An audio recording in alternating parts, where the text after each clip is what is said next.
La sesión de preguntas y respuestas se llevará a cabo al final de la plática.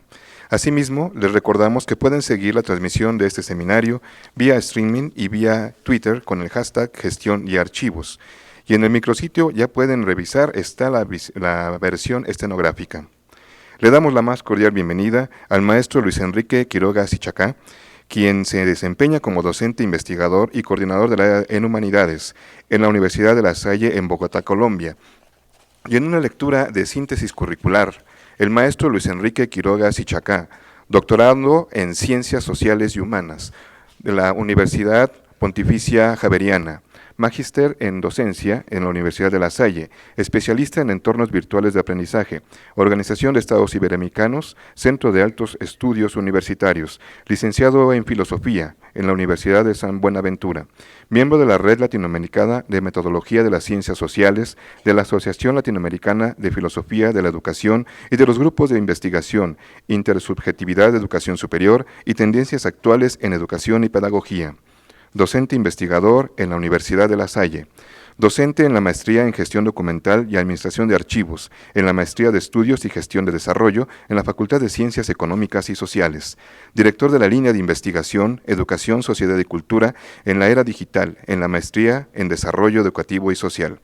Docente del módulo Cibersociedad, Cibercultura y Ciberpedagogía en la Maestría en Ciencias de la Educación, Facultad de Ciencias Humanas y Sociales de la Universidad de San Buenaventura. Sus investigaciones orientadas al estudio de la emergencia del conocimiento en la era digital, a la comunicación transmedia, las nuevas prácticas letradas, los procesos de interacción en las redes sociales, la conformación de comunidades de práctica y otros fenómenos derivados de la cibercultura en el marco del humanismo digital. Muchas gracias por su presencia y tiene usted el uso de la palabra.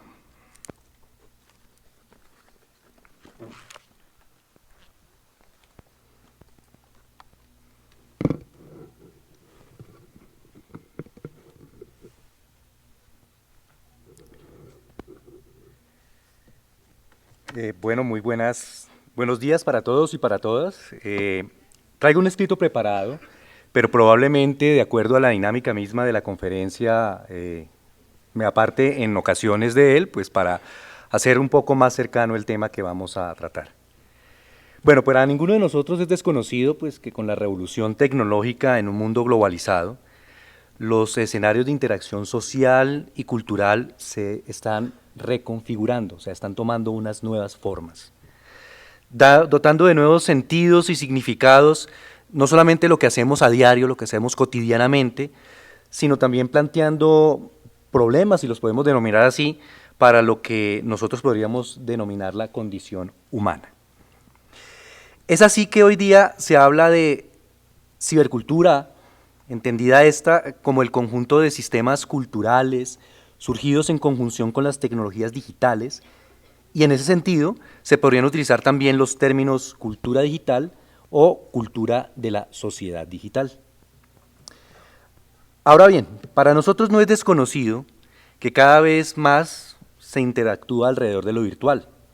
Elementos como la Internet y los dispositivos de comunicación móviles se han hecho frecuentes, sobre todo en las grandes ciudades, aunque tampoco es desconocido que para muchos aún el uso de dichas tecnologías es limitado, a pesar de los esfuerzos de los gobiernos, lo que tampoco pues, se puede desconocer. La denominada brecha digital, que como lo planteó la CMSI, la Cumbre Mundial sobre Sociedad de la Información, separa los que están conectados a la revolución digital de las TIC de los que no tienen acceso a los beneficios de las nuevas tecnologías.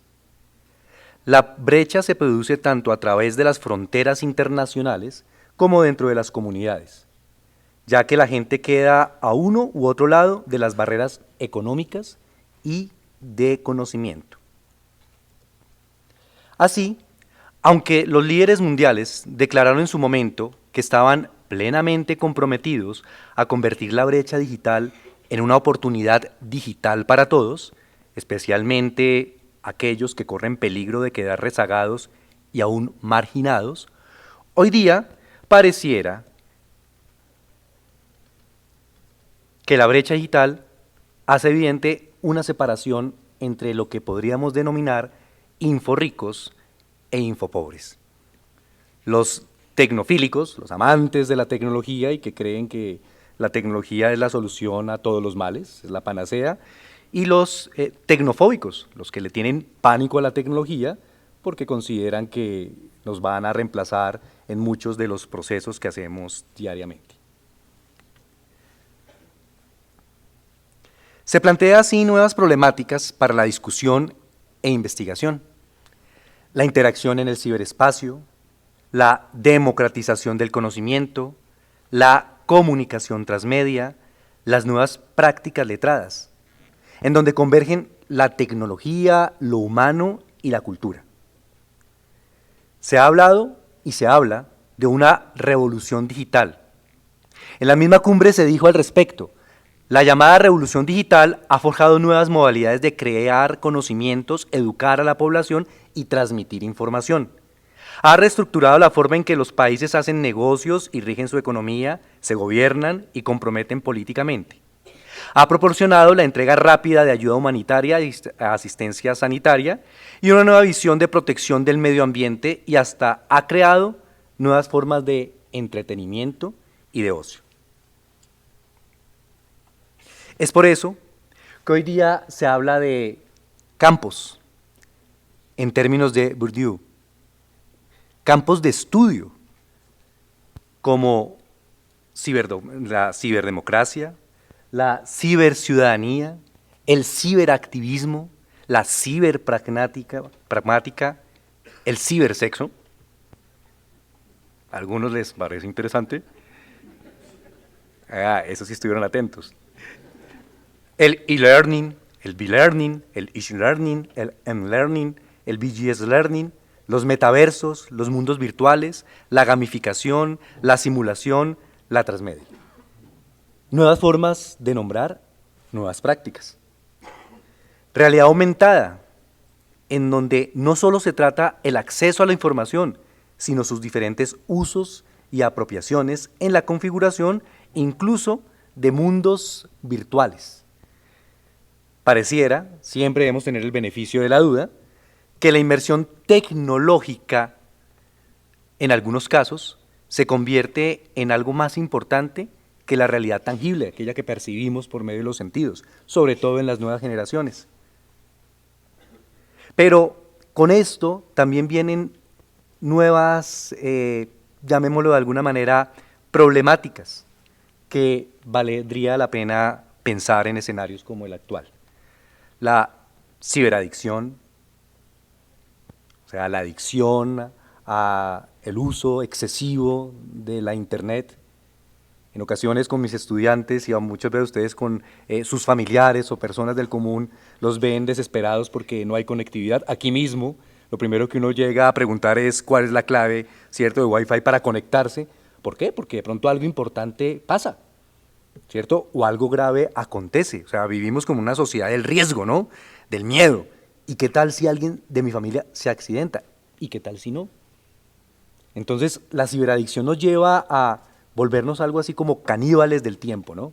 Cualquier tiempo libre que tenemos lo utilizamos o para consultar nuestros mails de trabajo, o en el caso de las generaciones más jóvenes, para estar permanentemente conectados en las redes sociales, ¿cierto?, y postear lo que vaya ocurriendo. Estoy en un evento interesantísimo, ¿cierto?, y entonces quiero comentar lo que está pasando en ese evento interesantísimo, pero por estar posteando se me olvida prestar atención a lo que se está diciendo en ese evento interesantísimo. Tenemos también la infoxicación, ¿no?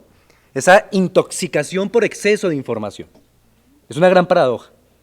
Entre más informados, menos sabemos.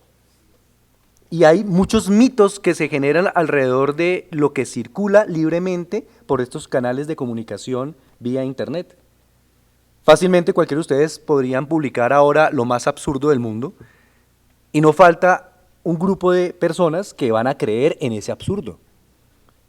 Entonces, esa barrera o ese límite entre la verdad, lo verdadero, ¿cierto?, y lo falso, en ocasiones no es tan clara. Y eso no solamente le pasa a las nuevas generaciones, a los que hemos denominado en algunos círculos académicos los nativos digitales, sino también a nosotros, ¿cierto? Los que tenemos un poco más de juventud acumulada, somos inmigrantes digitales, hemos llegado a la tecnología un poco por accidente, pero también en ocasiones creemos mucha de la información que gracias a ella circula. La nomofobia, que es muy interesante, ¿no?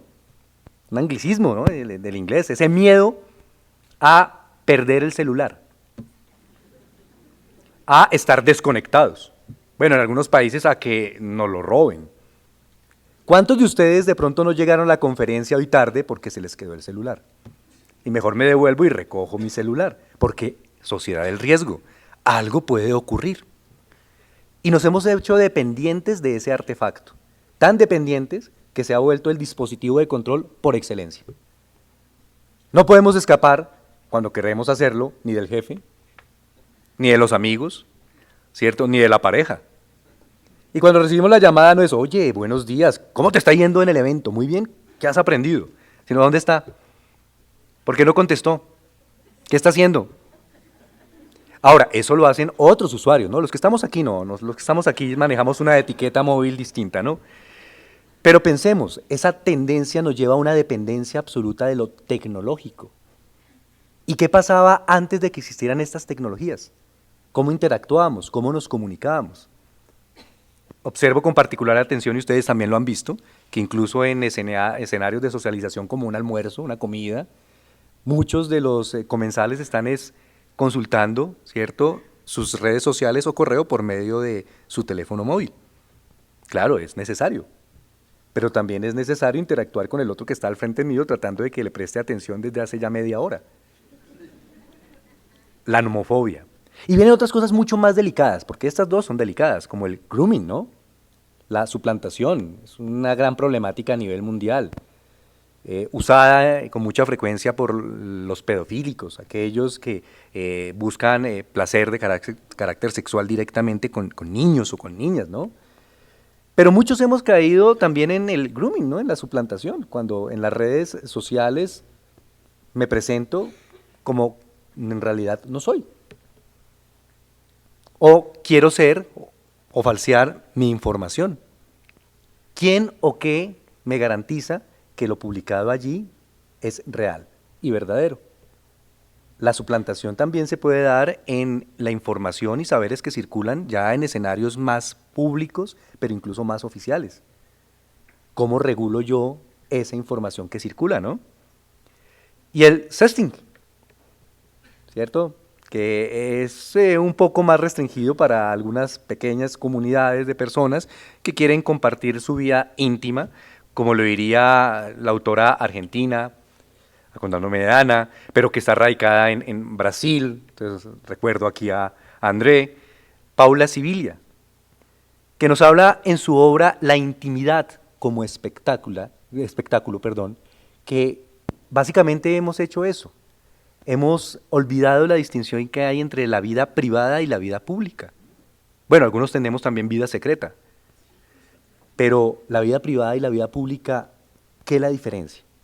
Cuando, a diferencia de otros momentos de la historia en donde queríamos que lo privado se quedara allí, en la esfera de la familia, en la esfera de los amigos, hoy día pareciera que quisiéramos contarlo todo. Quisiéramos saberlo todo, pero también contarlo todo. ¿Cuántas personas no hacen pública en Internet información no solamente de carácter profesional, ¿cierto?, y laboral, sino también información de carácter personal, llamémoslo familiar o afectiva, ¿no? Se enfermaron y están en la clínica o en un hospital, ¿no? Y colocan la foto, ¿cierto? Estoy enfermo. Buscamos generar como una solidaridad, a ver qué tantos postean, ¿no? Me gusta que esté enfermo o que yo haya publicado eso, ¿no?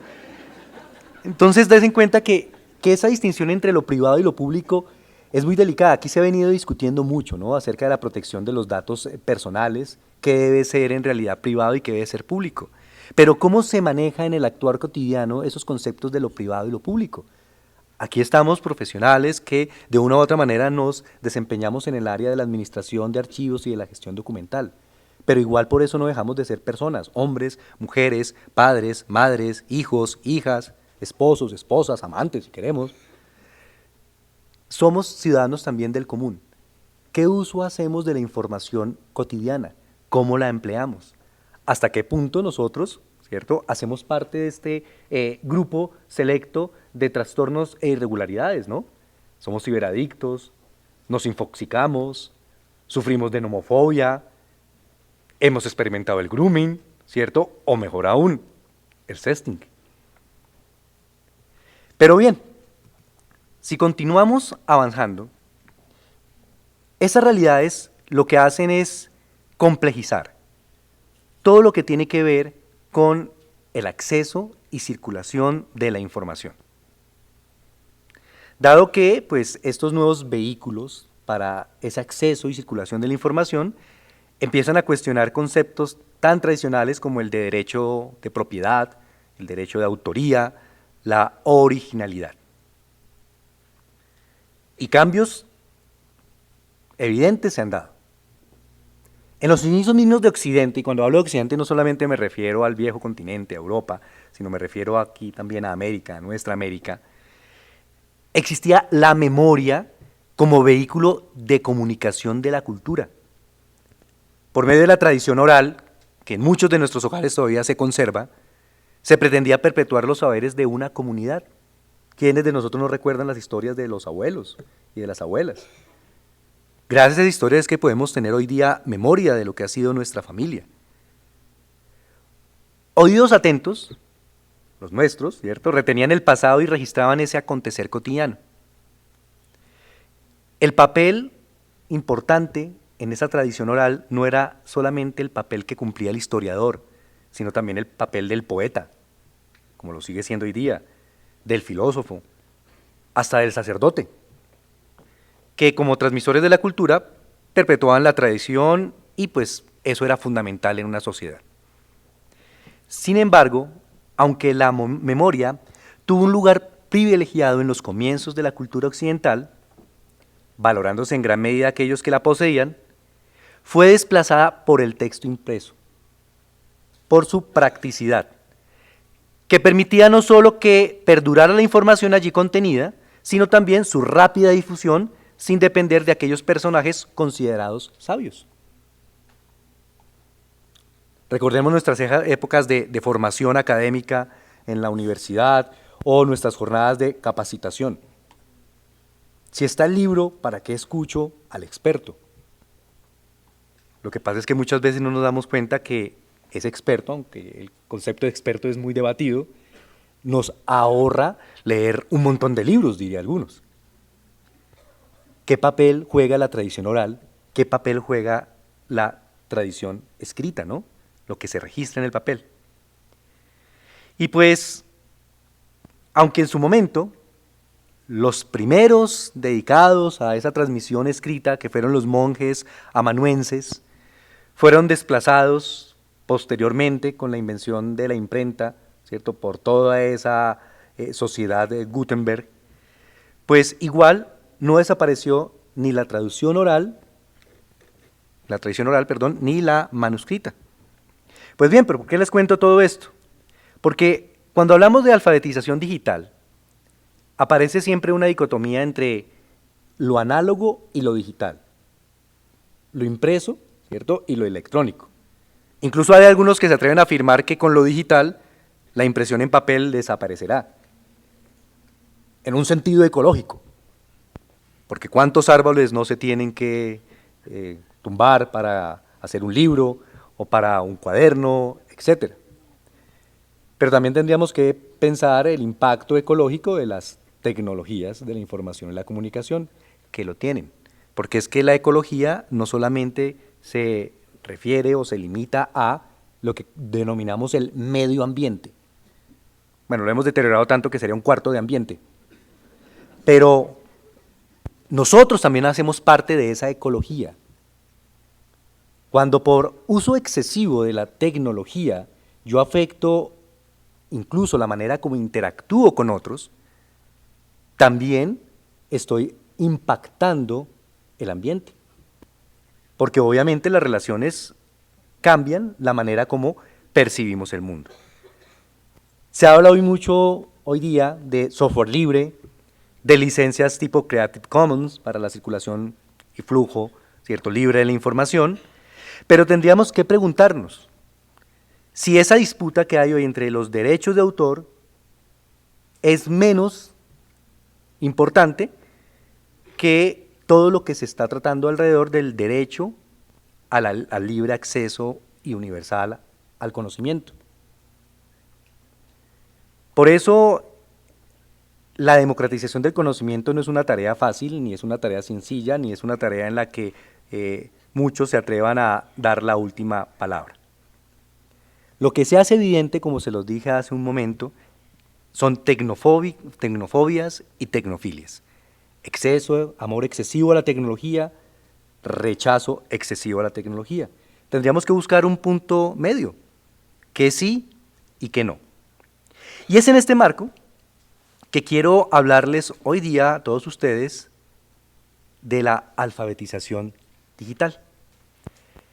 Empezando en un primer momento para tratar los componentes de este tipo de alfabetización por una pregunta orientadora. ¿Cómo formar en una sociedad de la información para que se configure una sociedad del conocimiento? Entendiendo que cuando hablamos de formar me refiero no a una tarea educativa que no se limita a las instituciones garantes de la misma, llámense escuelas, colegios, universidades, sino a la labor que en general desempeñamos cualquiera de los miembros de la sociedad. ¿Cómo formar una sociedad de la información para que se configure una sociedad del conocimiento? Y lo primero que tendríamos que pensar en ese sentido es, en el marco de la alfabetización digital, lo que tiene que ver con cualquier tipo de alfabetización, las funciones cognitivas. Toda nueva tecnología amplifica, exterioriza y modifica muchas de las funciones cognitivas que conocemos, como por ejemplo la memoria. Hoy hablamos de bases de datos, hiperdocumentos, archivos numéricos de todo tipo. Bueno, con referencia a la memoria es un término también interesante. ¿Cuántos de ustedes, incluyéndome, no hemos dicho en alguna reunión, se me quedó la memoria? La memoria externa se ha convertido en algo tan importante que muchos no recuerdan ni siquiera su propio número de celular, porque como yo no me llamo, pues no me lo sé. Esa función cognitiva se ha perdido. Entonces hablamos mucho acerca de recuperación de memoria a nivel social, de la importancia de la tradición oral, ¿cierto?, para la recuperación de la memoria histórica, pero si en lo cotidiano la memoria ha sido desplazada por dispositivos externos a la mente humana, ¿qué podríamos esperar? Hablamos también de la imaginación, esa función cognitiva muy importante en las primeras etapas de nuestra formación, cuando somos niños, cuando somos infantes, pero que gradualmente no es que se nos vaya perdiendo, sino que socialmente aprendemos que es más conveniente no ser tan creativos. Pero vemos que la imaginación hoy día se potencializa con los simuladores, con la narración transmedia, con lo que se denominan los metaversos o mundos virtuales. La percepción, ¿cómo percibo la realidad? Asumimos en principio que todos estamos viendo exactamente lo mismo, pero ya desde hace mucho tiempo la filosofía de la mente y la psicología cognitiva nos ha enseñado que no es así. Por medio del lenguaje lo que llegamos es a acuerdos para creer que la silla roja que estamos observando todos efectivamente es una silla roja. Pero en realidad no es así. Alguien las puede estar viendo un poquito más clarita, otro poquito más oscura, no tan roja, más púrpura, ¿cierto?, más marrón, etc. ¿Cómo percibimos la realidad? Y en la realidad circula permanentemente información.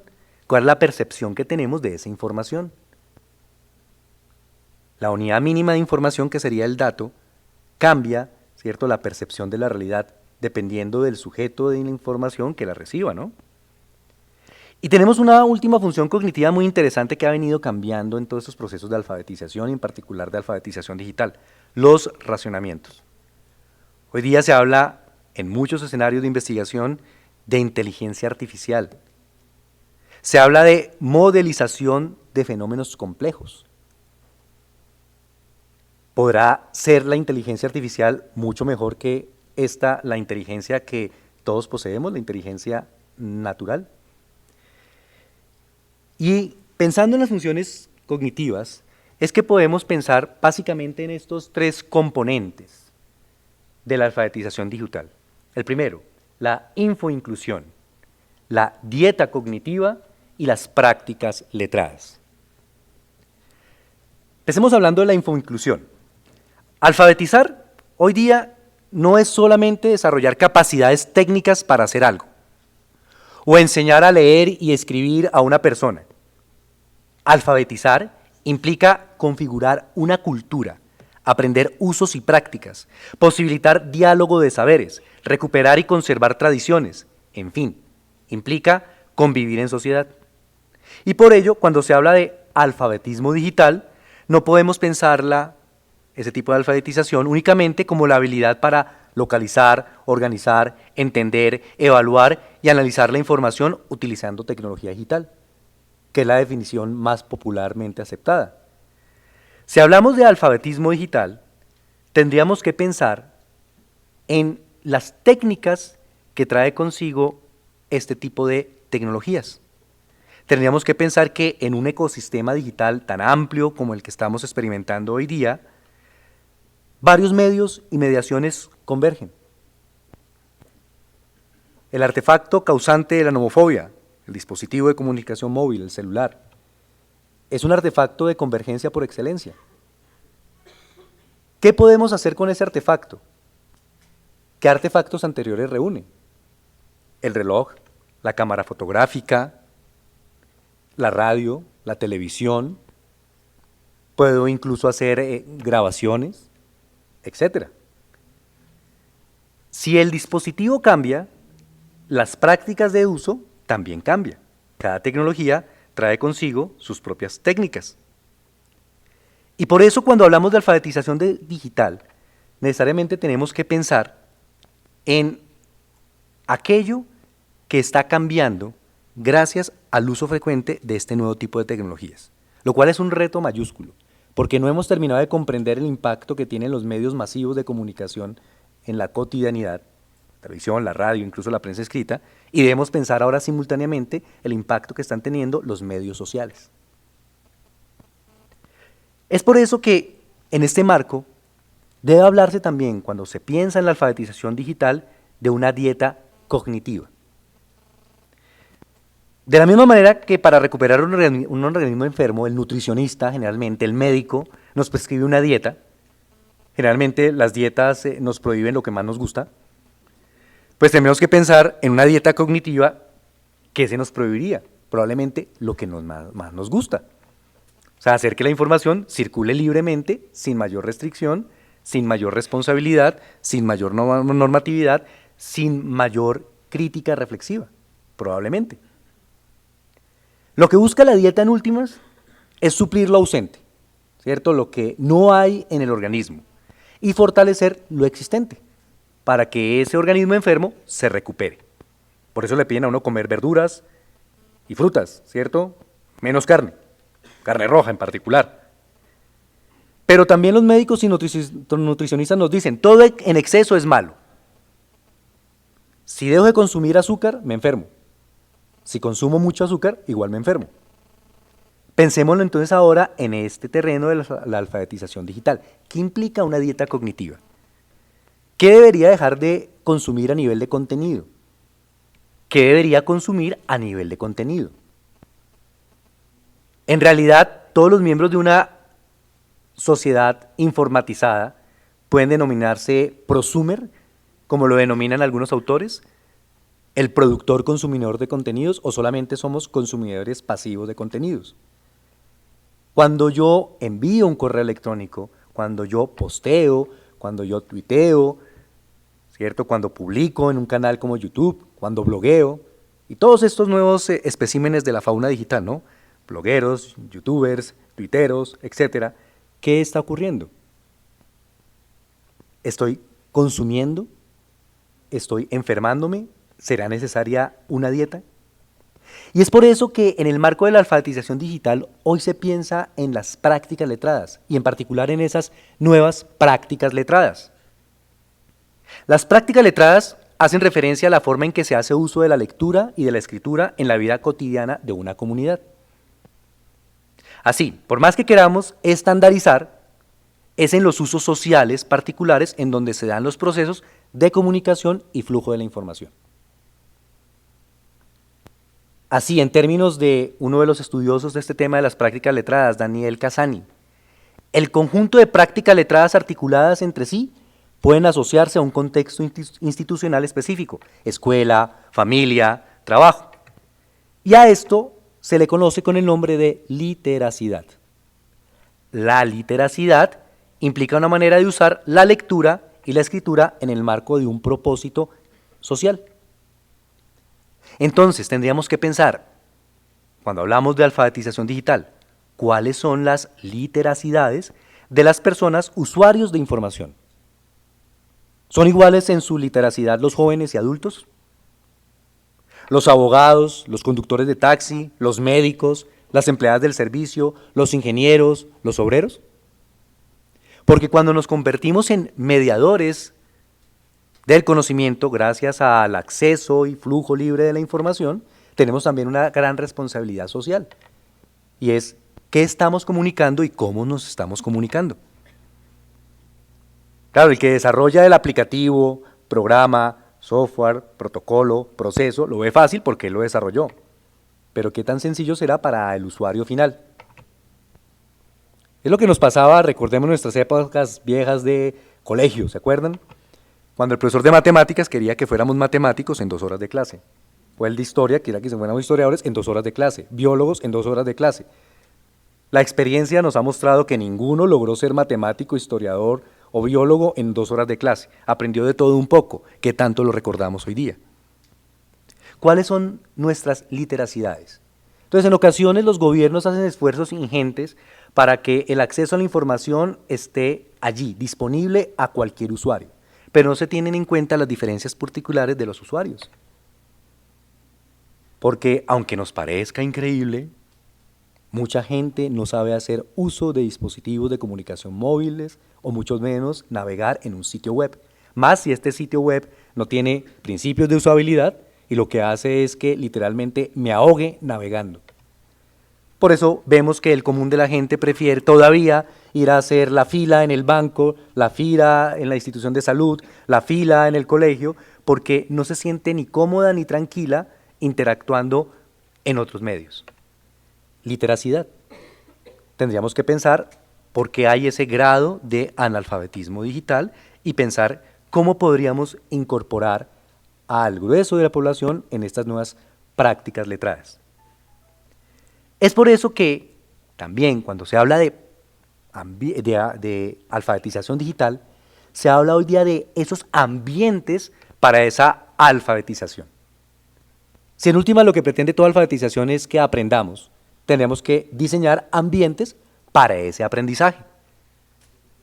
Ambientes que tengan en cuenta las prácticas letradas, la literacidad, en procesos no solo de capacitación, sino de formación para el aprendizaje, no solo de procedimientos, protocolos, secuencias, pasos, sino también de prácticas de uso y apropiación de la información. Como se ve, la alfabetización digital, como otras alfabetizaciones, no es solo tarea de instituciones que formalmente se pueden constituir para tal fin, colegios, universidades, dado que todavía un gran número de personas no pueden acceder a instituciones de este tipo, ¿no? En particular en Latinoamérica. Pero que no porque no accedan a un colegio o a una universidad, dejan de ser ciudadanos, dejan de ser miembros de una sociedad.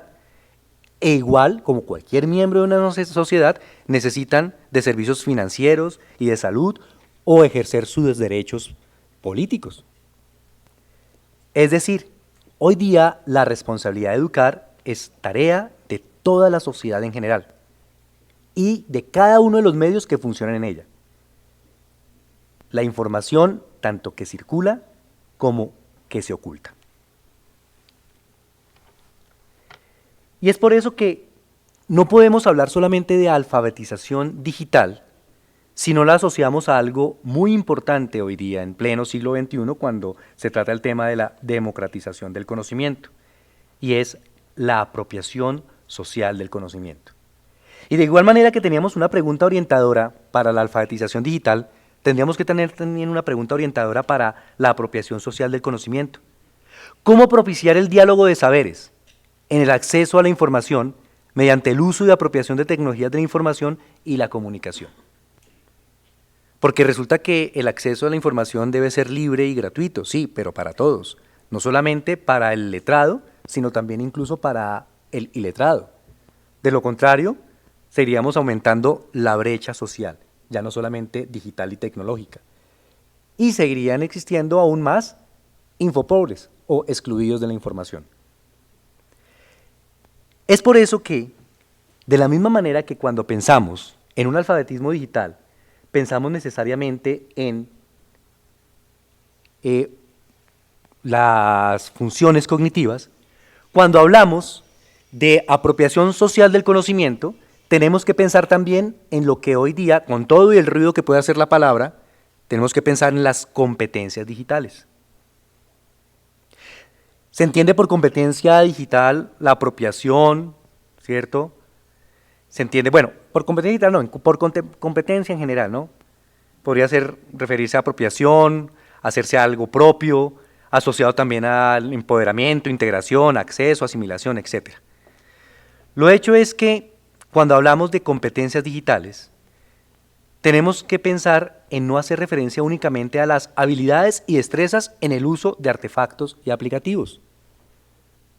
Porque si eso fuera solamente apropiación social del conocimiento, pues obviamente habrían otras personas que nos llevan la delantera.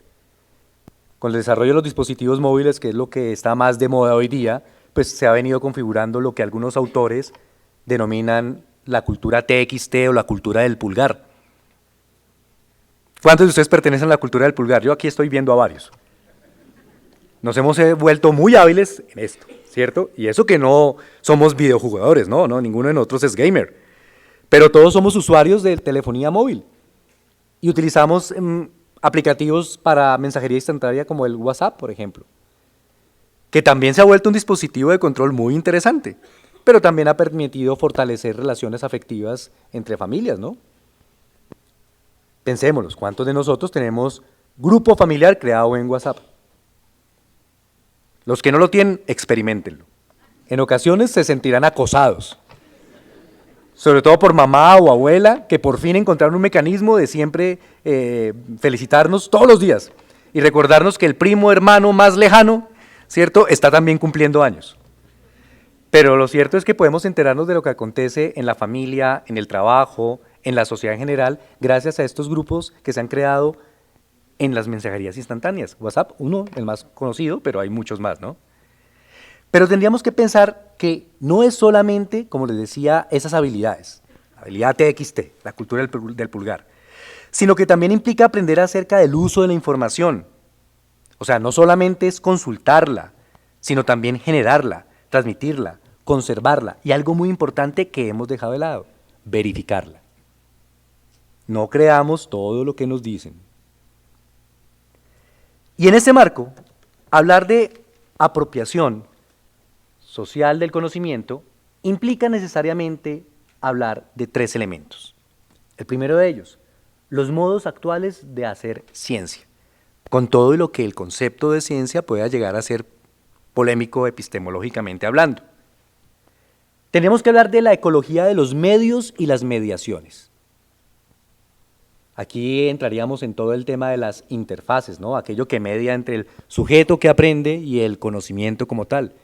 Recuerden que la interfase por excelencia durante mucho tiempo ha sido y sigue siendo el texto impreso, el libro, es icónico aquí, ¿no? Pero pareciera que para algunos el libro está siendo desplazado por la pantalla de todo tipo, pantalla que permite aparentemente una mayor interacción.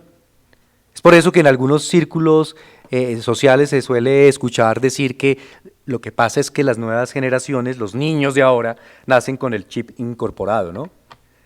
Lo cual pues es una afirmación ligera, porque está comprobado que para que se dé un cambio evolutivo en la especie humana se necesitan millones y millones de años. No es que los niños o jóvenes nazcan con el chip incorporado.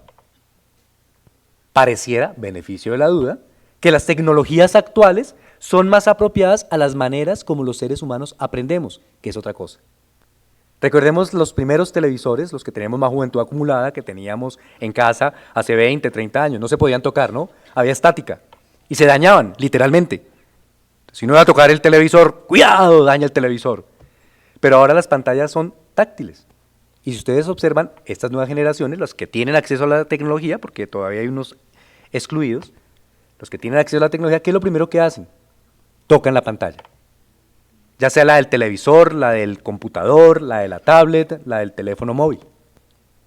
Porque pues ya grandes pedagogos como Piaget nos lo habían dicho, ¿no? En principio aprendemos todos explorando, tocando. Lo que pasa es que la sociedad nos enseña a no ser tan tocones. Lástima. Pero tenemos que aprenderlo. Pero eso nos lleva también necesariamente a pensar es cómo está emergiendo el conocimiento.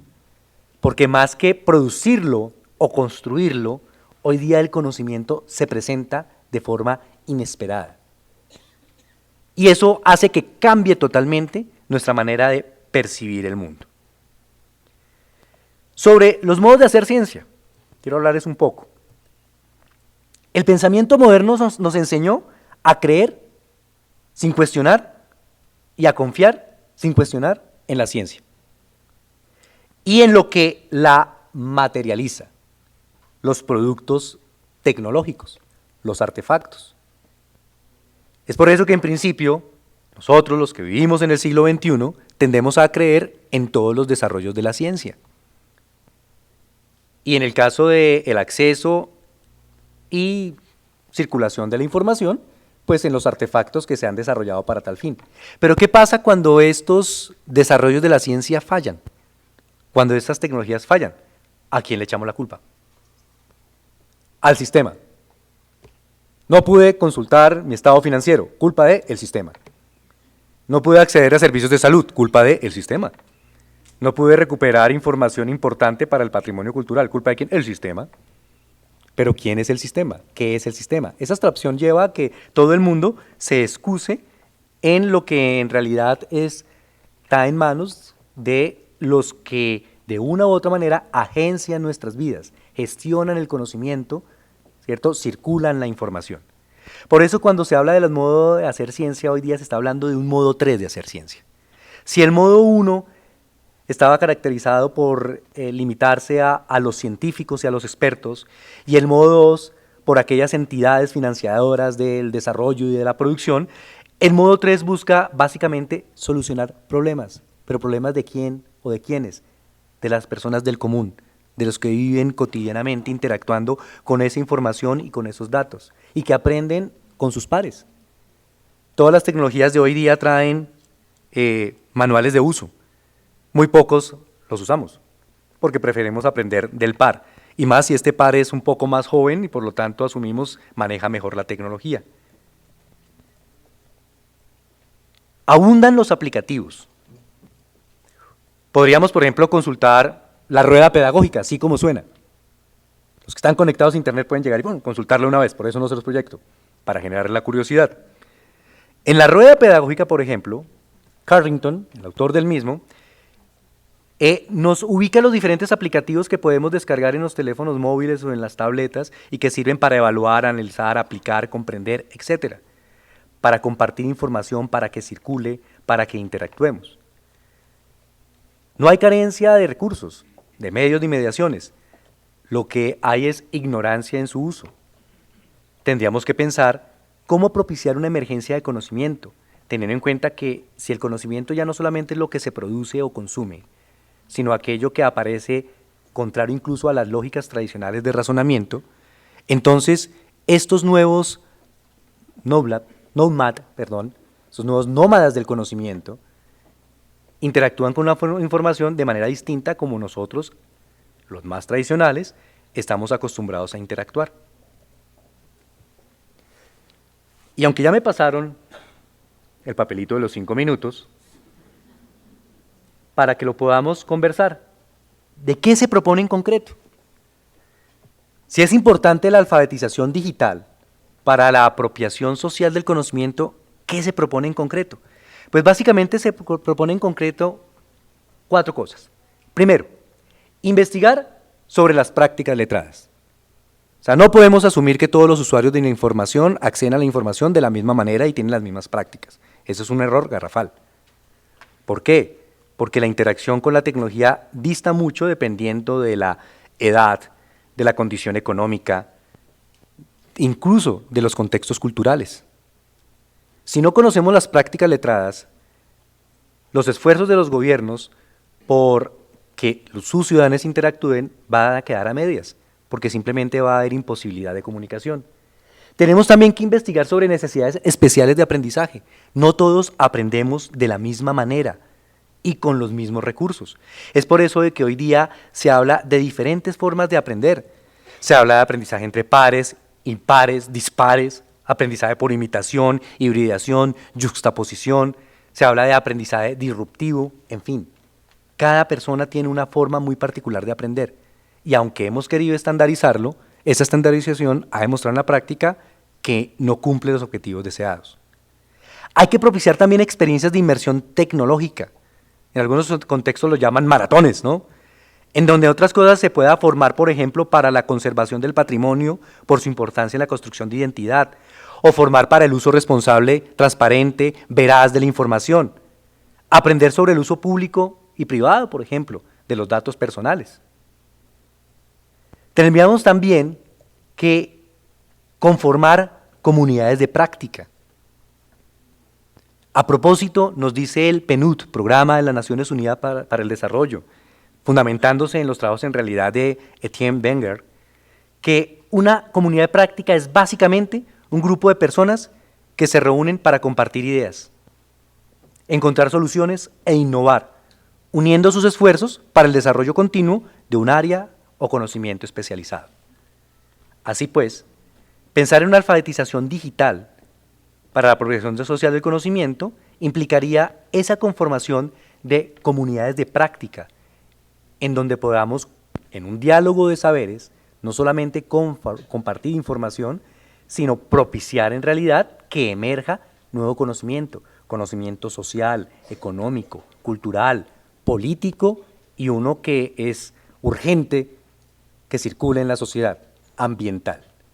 Dado el peligro que no por primera vez, pero tal vez por primera vez estamos siendo conscientes, estamos enfrentando como especie, ¿no? La posibilidad de extinguirnos si no somos sensatos en el uso de los recursos naturales.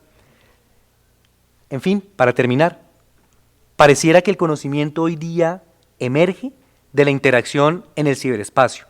Interacción entendida no solo como intercambio de información, como producción y consumo de contenidos, sino como diálogo de saberes, configuración de comunidades, simulación de realidades y constitución de nuevas subjetividades en lo que hemos denominado los mundos virtuales. Gracias.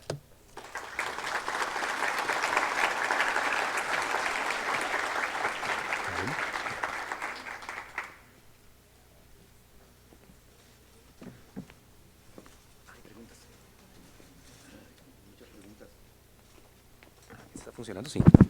Bueno, me siento como una clase porque hay muchas preguntas.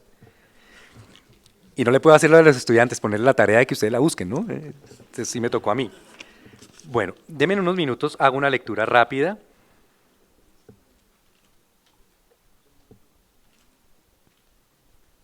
Bueno, la primera pregunta hace referencia pues a esa polémica en torno a los derechos de autor, ¿no?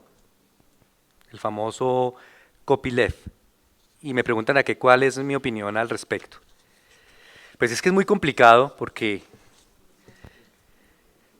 ahí hay una gran controversia entre, nuevamente, o sea, hace evidente el derecho personal y privado y también lo que debe circular públicamente como conocimiento, qué beneficia a la persona y qué beneficia al colectivo, a la sociedad, ¿no?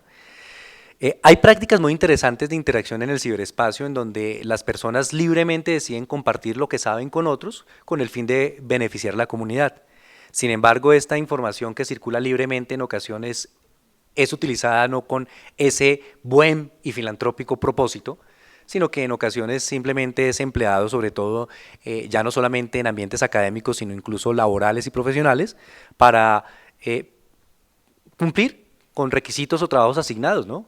No es para ninguno de otros desconocidos casos a nivel mundial en donde personas prestigiosas, incluso del sector productivo, empresarial o comercial, plagian y toman como propio lo que otros han elaborado. Y aunque se considera un delito y se sanciona, pues en realidad lo que se está atacando es en últimas la consecuencia, pero no la causa. Se habla mucho de, como lo hemos venido hablando en este encuentro, de corrupción, pero no se habla de honestidad. Tendríamos que, pienso yo, empezar a pensar en no tanto lo ético y lo jurídico, de lo cual ya se ha debatido, hablado mucho, sino aquello que también hemos dejado de lado, lo moral. Recordemos que lo moral se deriva del latín mos moris, ¿no? Lo que es costumbre. Se ha vuelto hoy día para nosotros moral lo inmoral.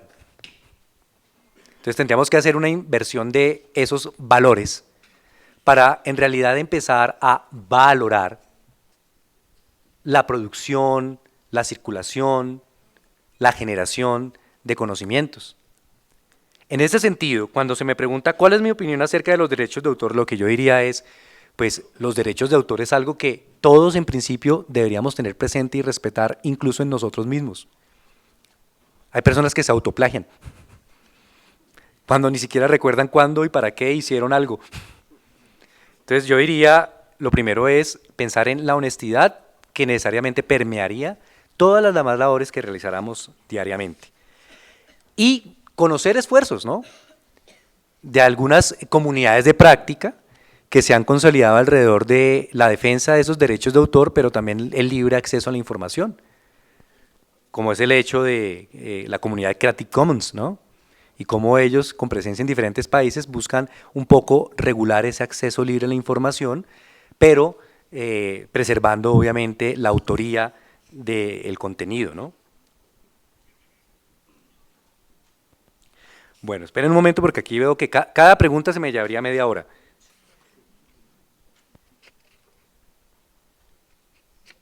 Bueno, estas están relacionadas, me están preguntando acerca de que hay una gran brecha generacional en México y en Latinoamérica en general, cómo ayudar para la alfabetización digital. Se me está preguntando acerca de si la tecnología digital puede generar un rezago educativo para aquellos que no tienen acceso a la red, o si el sistema educativo tradicional es suficiente. Estas las veo relacionadas.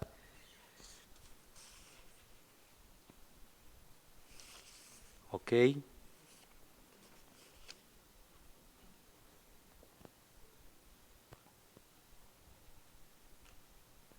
Bueno, hay varias preguntas.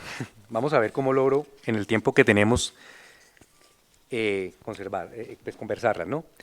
Bueno, a ver, no es desconocido para nosotros que el uso frecuente de tecnologías de la información y la comunicación, sobre todo en procesos socioeducativos, está teniendo un gran impacto, pero también está configurando grandes falacias, o sea, grandes mentiras que se hacen pasar por verdad.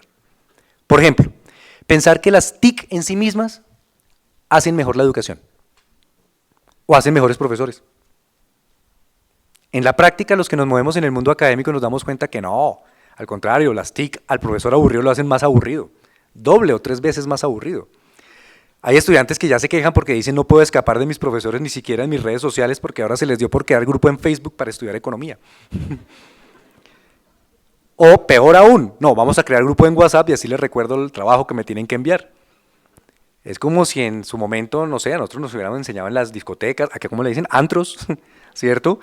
Allá con el profesor, aunque bueno, en Europa se tenía la sana costumbre de ir al café y tomarse un vino y hablar de filosofía. Bueno, en general casi todo el que toma y está ebrio habla de filosofía, de economía, de política, no es novedoso. Lo cierto es que sí, es una falacia. Las TIC en sí mismas no hacen mejor la educación ni necesariamente permite el conocimiento. Pero lo que sí es cierto es que las TIC están posibilitando nuevos escenarios de interacción. O sea, lo que sí es cierto es que nuestra concepción del mundo está cambiando porque el tener acceso inmediato a la información nos permite documentarnos un poco más acerca de los aconteceres cotidianos. ¿Quiénes de ustedes al ir a un médico no han, después de visto la fórmula médica, consultado en internet a ver qué es lo que el médico les formuló? Puede ser que queden igual o más perdidos, pero por lo menos tienen un indicio. Y a muchos médicos les molesta, ¿no? Bueno, usted me va a hacer caso a mí o a Google. Pero lo cierto es que independientemente a quién le hagamos caso, las prácticas frecuentes de acceder a la información llevan a un aparente saber más de todo pero en realidad menos de nada. Entonces sabemos como por fracciones, pareciera que el rigor y la profundidad en el conocimiento ya no es un asunto prioritario, lo venimos conversando ahora con mi colega y amigo Jaime, ¿no? Acerca de cómo esa tendencia del fitness, ¿no? De lo saludable, nos lleva a que consumamos todo light, ¿no? Entonces también la información tiene que ser light, para que no nos haga daño y no nos infoxiquemos, pero no hay profundidad, entonces no conocemos a nivel político, por ejemplo, nuestros derechos, ni cómo se organiza y funciona organizativamente en nuestro país, pero muchas veces tampoco sabemos cómo funciona nuestro organismo vivo, cómo funciona la familia, cómo se interactúa con otros.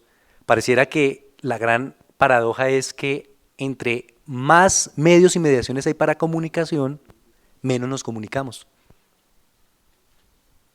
Veo frecuentemente personas que conversan más en la red que en sus encuentros presenciales, porque ya no saben qué decirse. Pero es más, porque de pronto en un encuentro presencial se tendría que decir lo que sí se debería decir. Entonces, efectivamente, hay una gran brecha, no solamente en el acceso a la tecnología, sino también yo diría en su uso y apropiación. Muchas veces hacemos uso de recursos tecnológicos más por moda, porque el mercado nos lo ha impuesto, que en realidad por la utilidad que tiene para nosotros.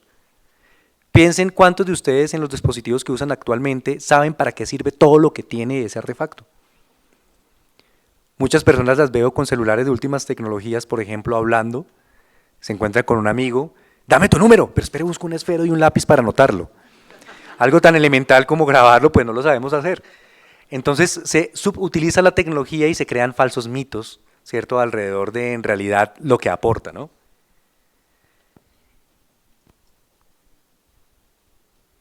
Uy, mira, aquí aparece otra, todas están como remitidas a la educación, porque me preguntan acerca de, bueno, el conocimiento cibernético en la sociedad, pero ¿qué pasa con aquellos que carecen de este tipo de recursos, ¿no? Sobre todo las personas que están en sitios rurales, ¿no?, en contextos rurales. Esa es una gran polémica. ¿Por qué? Porque se utiliza también como falacia que el acceso libre a la información es per se, en sí mismo, condición suficiente para el desarrollo. Pero también se va al otro extremo, que no hay que incorporar tecnologías en ciertas comunidades porque esas tecnologías lo que hacen es violentar su identidad cultural y romper toda la tradición que se ha venido conservando. Yo creo que las dos posturas son totalmente extremas. Otra vez volvemos a la tecnofobia y a la tecnofilia. Tendríamos que pensar más bien es que efectivamente hay diferencias en el acceso a la información y en el uso y apropiación de la misma, no solamente generacional, como les decía, no solamente económica, social, sino incluso también étnica y lingüística. Y en ese sentido, nuevamente aboco a las propuestas concretas y es, tendríamos que hacer más investigación. Más investigación que no solamente describa y diagnostique, sino que intervenga y propicie una nueva cultura de lo digital, pero que no excluya todo aquello que tradicionalmente nosotros hemos venido configurando en nuestras vidas y nos da identidad personal. Recientemente dirigí un proyecto de investigación en donde precisamente indagaban acerca del impacto que tenían las TIC en una comunidad indígena en Colombia, los Inga, en una región de Colombia que se llama Putumayo. Uno de los hallazgos más interesantes de este grupo de investigadores fue descubrir que en realidad las TIC no estaban afectando la identidad cultural de la comunidad Inga. Eran otros factores, que al contrario, el uso de las TIC les estaba ayudando a fortalecer su propia identidad porque habían decidido, por ejemplo, preservar su lengua, comunicándose siempre haciendo uso de su lengua, de la lengua Inga. Entonces uno se da cuenta de algo interesante y es que el artefacto en sí mismo, por eso volvemos al tema de la moral, no es en sí mismo ni bueno ni malo. Es el uso y apropiación que tengamos del artefacto lo que convierte la práctica que tenemos con ese artefacto en buena o mala. Y en ese sentido es mucho lo que nos falta, ¿no? Estamos hablando permanentemente de una sociedad de la información, una sociedad informacional, que no necesariamente es una sociedad del conocimiento. Pero pareciera que esa sociedad es una sociedad utópica, en donde en realidad la mayoría de sus miembros en realidad son la minoría. Y muchos de nosotros todavía no comprendemos qué implicaciones tiene la información en las actuales condiciones de la sociedad y la cultura. ¿De qué me sirve a mí poder consultar en Google la fórmula médica o conocer los datos financieros o ubicarme geoespacialmente en un lugar si en realidad no he comprendido aún mis formas de relacionarme con los otros? Por eso la alfabetización digital es un tema no de los colegios, no de las universidades únicamente, es un tema de todos nosotros a nivel social. ¿Qué tan alfabetas somos? Tendríamos que compararnos y los invitaría a que lo hicieran este fin de semana. Observen sus propias prácticas en el uso de tecnología, observen, hagan una especie de trabajo etnográfico, observen las prácticas de sus hijos e hijas quienes los tienen, abuelos, abuelas quienes los tienen, padres o madres, pero también de la gente del común. Y nos damos cuenta que estamos invadidos de tecnología y de posibilidades de acceso a la comunicación y a la información, pero no sabemos interactuar en realidad con ella. Y muchos mitos se crean y muchas posibilidades de desarrollo se dejan de explorar simplemente porque o caemos en la tecnofilia o caemos en la tecnofobia. ¿Tengo tiempo todavía? Porque hay más preguntas.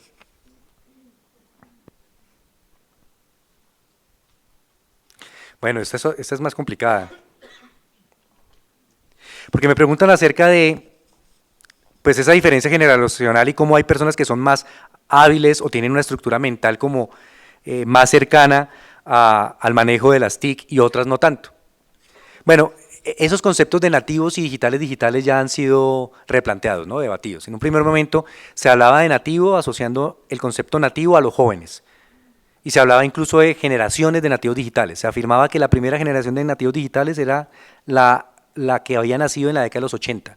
Probablemente algunos aquí sean de esa generación. Tendrían en promedio hoy día 35 años.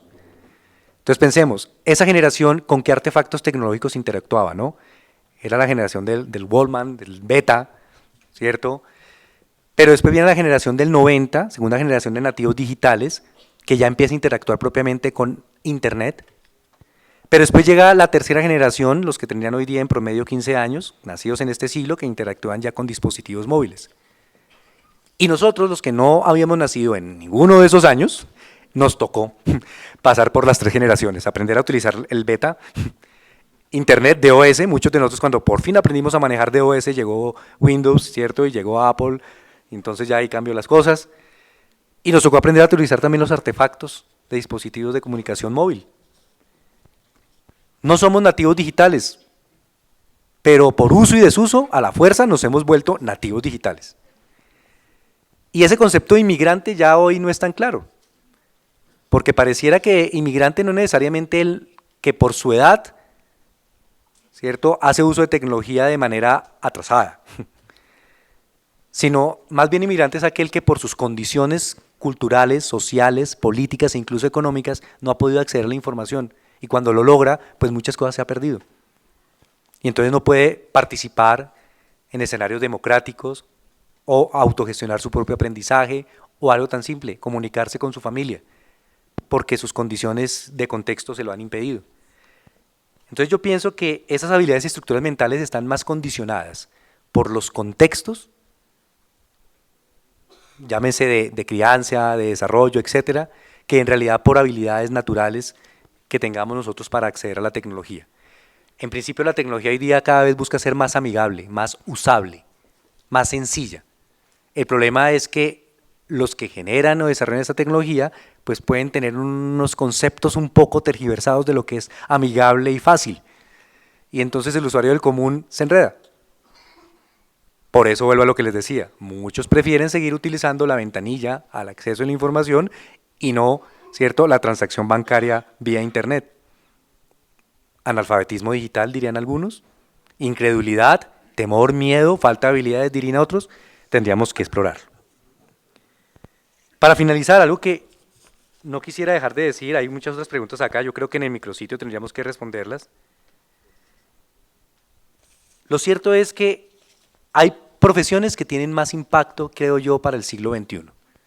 Y una de las que se necesita para este nuevo siglo, es aquella profesión o aquellas profesiones que se ocupen de estos temas, de la gestión del conocimiento, de la gestión de la información, de la posibilidad de que se vuelvan los contextos un poco más equitativos cuando se conoce la realidad de una localidad, de un municipio, de una ciudad, de un país. Cuando podemos en realidad interactuar con otros sin el miedo al qué me van a decir o qué no puedo decir. En últimas, las TIC en sí mismas no hacen una mejor sociedad, pero sí posibilitan nuevas formas de interacción. Vale la pena explorarlo. Y no es más importante la capacitación en el uso de artefactos tecnológicos que la formación moral para su uso de apropiación responsable. Muchas gracias.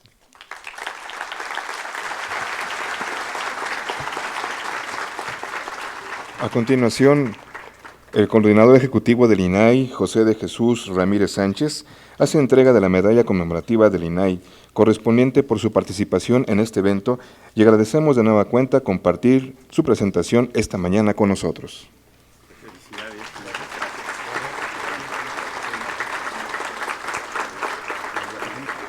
Los invitamos a que permanezcan en sus asientos, ya que en breve daremos inicio a la mesa número 6 titulada Documento electrónico, medio de prueba plena.